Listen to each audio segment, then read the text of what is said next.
Hey everyone, I'm 32-bit Bandit and welcome back to the Outer Worlds.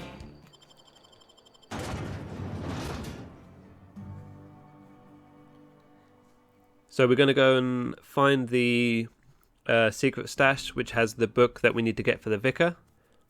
Depending on where it is. If it's on the way to the geothermal plant, we'll do it first. If it's miles away, we'll do it on the way back.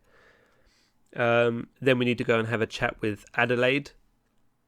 Then head to the geothermal plant. Well, that's the plan anyway.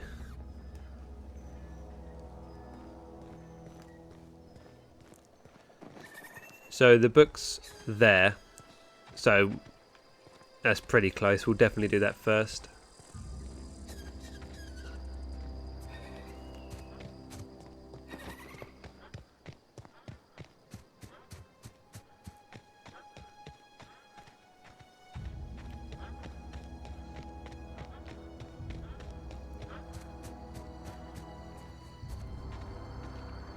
Ooh.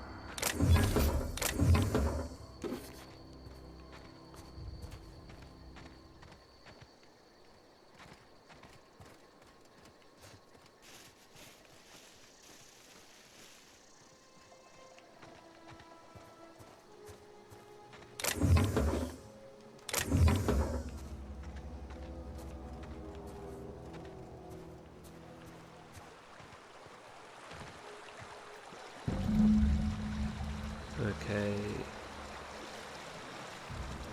Easy does it. Oh.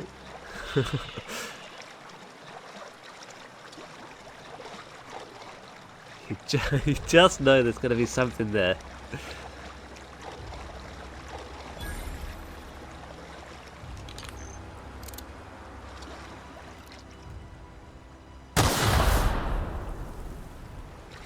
Right, so there's 3 red markers on the compass, but yeah, they're obviously above us. Okay, okay. Well, that was easier than I thought.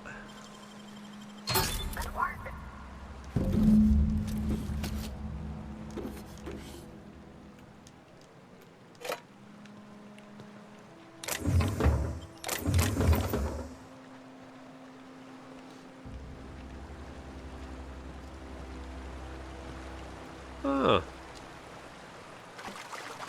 Well, that was surprisingly nice. Right.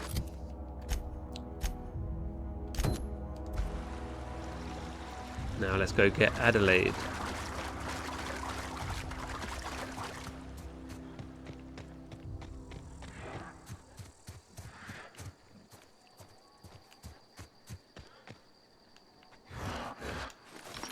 Oh, hang on.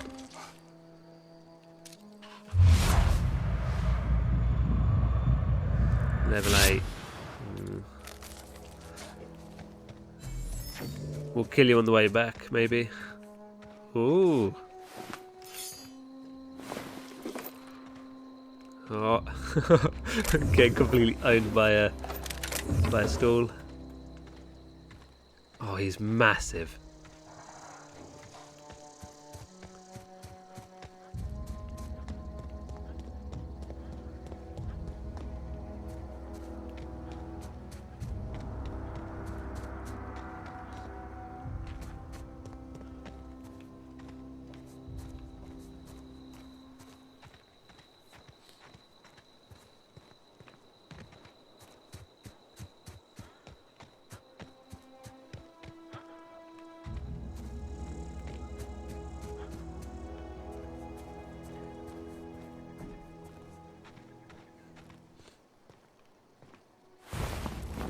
Move along, stranger. We don't want any trouble.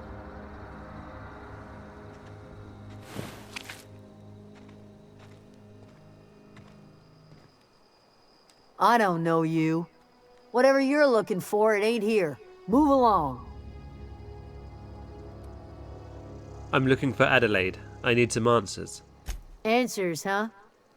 You must be one of those philosophicals. Already got ourselves one of those.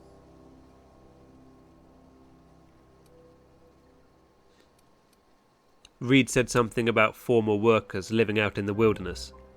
Yeah, that's us. And you can tell Thompson we're doing just fine by ourselves. If you're gonna start wandering around my camp, know that I got my sights on you. Where can I find Adelaide? Over in the hothouse, tending crop. Enough with the questions. No offense, but I've got a lot on my mind.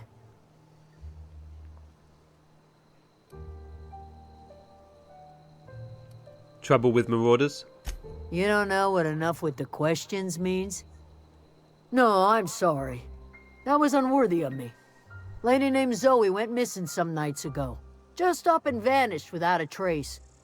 Now I'm pacing around wondering if marauders got to her. Upbeat? A little strange? Love Rizzo's? Yeah, I met Zoe. She was in a marauder camp. Thank the Eternal. Wait, marauder camp? Is she alright? Seems to become one of them. Calls herself the Queen of the Marauders. Queen of the Marauders, huh? That's what comes of watching serials. Rots your gray. If you could bring her home, I'd be obliged. And if you could cross off some marauders on the way, I'd be much obliged. I've got questions about Zoe. I'll tell you what I can. How well do you know her? Well enough to know we never got on. Zoe and Stefan were close. If anybody knows the workings of her mind, he does.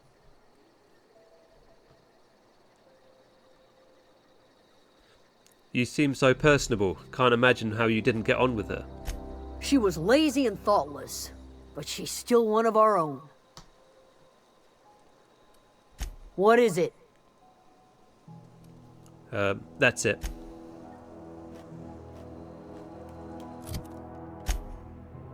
Okie dokie.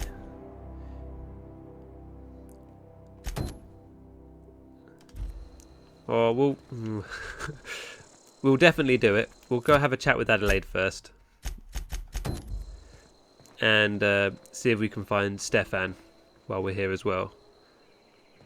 But job at hand first.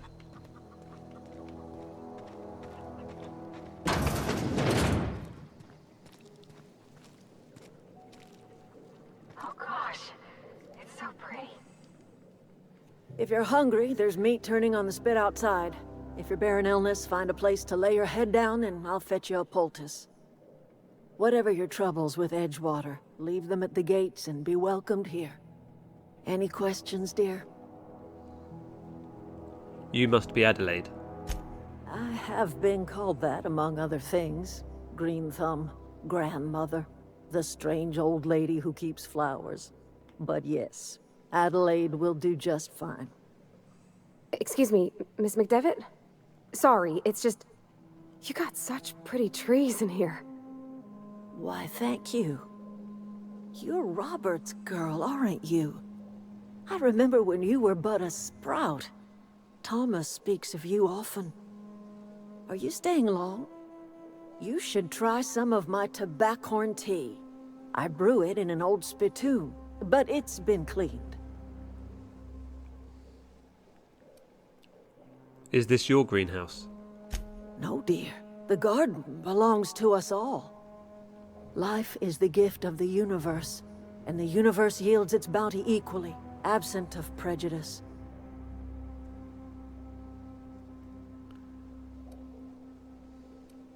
I'm surprised you've managed to grow anything out here. The soil around the Vale went sour years ago, but I found a way to sweeten it back up. The secret recipe is a little bit of elbow grease, a dash of love, and a heaping pile of special fertilizer. Looks like you've made a home for yourself out here. A home for anyone who's ever turned their backs on Edgewater. A home for those of us with nowhere left to go and nothing to lose. So, like the spores of the puffball, cast on the wind and alighting on fresh soil, we put down new roots. Why did you leave your old home? It is an unpleasant story, dear. But the short of it is that Sometimes one wakes up and realizes the place that was once her home for much of her life has changed. The home in which we spent our lives has left us behind, and so we must move on. And that is as much as I will say on the subject. Reed sent me to make peace with you. Reed Thompson? You here on behalf of that cold-eyed reptile? Let's hear it. What's Reed's idea of peace, then?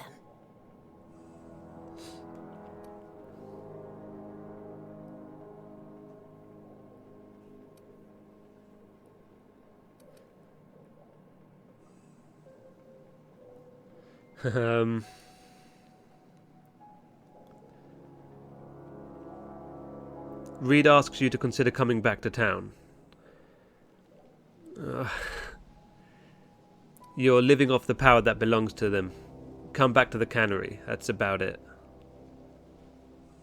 Like everything else that comes out of Edgewater, that peace offering is canned. I and my own are living just fine out here by ourselves.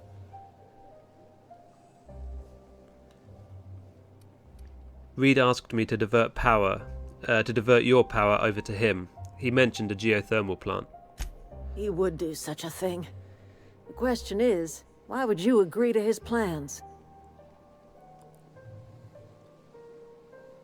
Your camp has a power regulator. I need it to repair my ship. Cannery's got a regulator. You want ship parts, you ought to rip them out of the cannery's guts and leave us be. If you're going down to the plant, you should divert power away from Edgewater and toward our end of the grid. Think about it. You'd be liberating an entire town from a lifetime of service to that odious cannery. Seems the sort of thing a hero would do. What have you got against the town? You've seen that miserable excuse for a town with your own lamps. Hollowed out workers laboring their lives away at the cannery, living off whatever scraps Spacer's choice throws them. You know that's true, don't you, Ms. Holcomb? Your father died of overwork. His heart gave out. He was tired all the time, sure, but he was old, ma'am, and he raised me all by his lonesome. Look what they did to this child. Lost her family to the company, and still she defends them.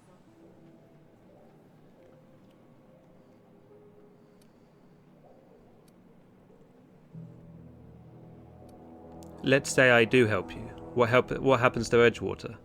Life in Edgewater grinds to a halt. The cannery shuts down, workers desert in droves, and our own little camp grows and thrives. I'll consider it. I trust you will listen to your conscience.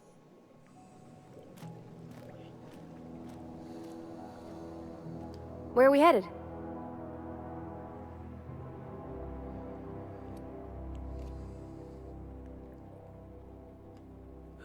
I noticed you mentioned your dad a lot, but never your mother.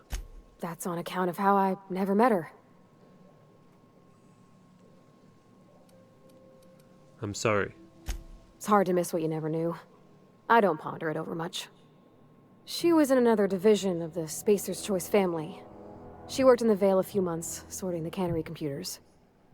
Her contract said any kids she had, expected or not, belonged to her office from the time of conception.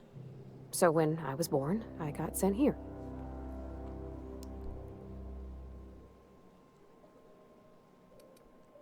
That's inhuman. It's sensible. Dad just fixed machines. She did some kind of crazy math, high-level stuff. Better to raise me on his time than hers. You mentioned something earlier that I wanted to ask you about. You mean about the mission being too clean? Yeah, isn't it supposed to be clean? It's a church. I know, but Vicker says the universe is a machine, that it runs by law. Real machines have gunked up oil, scratches, and worn bits. You can tell they've seen handling, been used by folk. The machine Vicker sees is one ain't never been run. It's not for people to live in. It's something on a museum shelf, under glass. Well, you're a mechanic. Whenever you see a machine, it's in need of fixing. Fixing the universe is a job for somebody way better than the likes of me. In the bar, you asked if I was a drinker. Sorry. I know, it's none of my business.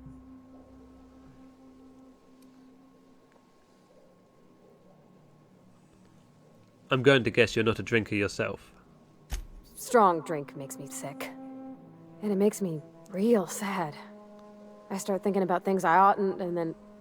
Well, never mind that. You got better things to think on. Sorry.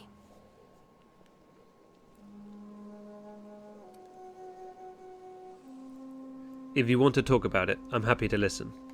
I'm sorry, I shouldn't have said anything. So why aren't you allowed in Moreau's store anymore? There was a kind of a thing with a vending machine when I was 12. You were a kid, that must have been forever ago. Sure, but folks got long memories around here. I've always been good with my hands, right? So I saw a lock on the machine and thought, oh, this must be how they refill it. But I had to know. So I did my thing, and next thing I know, there's a couple hundred bottles of 0G rolling out the front door and into the road. You picked the lock on the vending machine. Well, sure. They're not tough. Even back then, before I got real good at that sort of thing. Right about then, a bunch of loaders came rolling in the gate, fresh off the Saltuna ships. And Mr. Thompson was up on the porch making a speech about how everyone would have to volunteer a third shift to get it all canned. Anyhow, you ever seen an auto loader run over a bottle of 0G? And it exploded all over him. Go on. Exploded all over Mr. Thompson. One bottle after another as the loaders went by. I was just shy of working age, so Dad had to pay all the damages. Moreau's still angry at me. I can laugh about it now, but I just about puked up my guts in terror in the moment. That's the one time I ever made Mr. Thompson look a fool. Okay, let's get back to it. Okay, so that's where we're going to leave it on this episode. On the next episode, we're probably going to go and have a chat with Stefan if we can find him, and go get Zoe back and bring her back to here. Anyway, thank you very much for watching, and I will see you very shortly on the next episode.